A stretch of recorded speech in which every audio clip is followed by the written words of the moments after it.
இப்போ நீங்கள் டாக்குமெண்ட் பண்ணணும். முக்கியமான தலைப்புகளை திரையில போடுறோம்.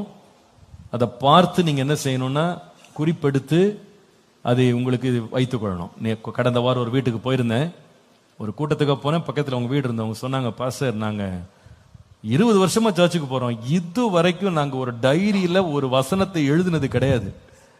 ஆனா நீங்க வாரந்தோறும் நீங்க சொல்றது எங்களை ரொம்ப தொட்டுச்சு. அப்புறமா நாங்க குடும்பமா இப்போ என்ன செய்ய ஆரம்பிச்சிட்டோம்னா எழுத ஆரம்பிச்சோம்.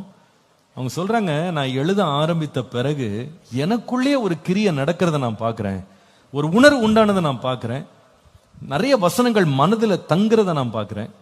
அவங்க சொல்றாங்க, புதிய ஊழியங்களை கர்த்தர் எனக்கு திறக்க ஆரம்பிச்சாரு. சின்ன சின்ன ஐக்கியங்களை பேச கூப்பிட்டாங்க.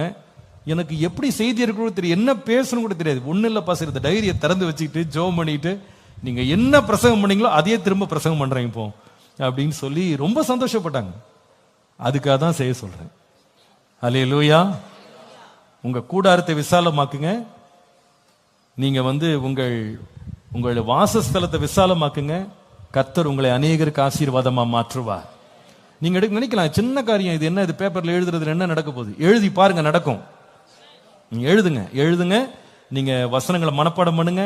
நீங்க நிறைய பேர் மனப்பாட வசனத்தை தனி டைரி எல்லாம் வச்சிருக்கீங்க, நான் கேள்விப்பட்டேன். ரொம்ப சந்தோஷம் எனக்கு. சில பிள்ளைங்க சைன்லாம் வாங்கிட்டு போறாங்க. அதனால ரொம்ப சந்தோஷம். அந்த மாதிரி செய்யுங்க.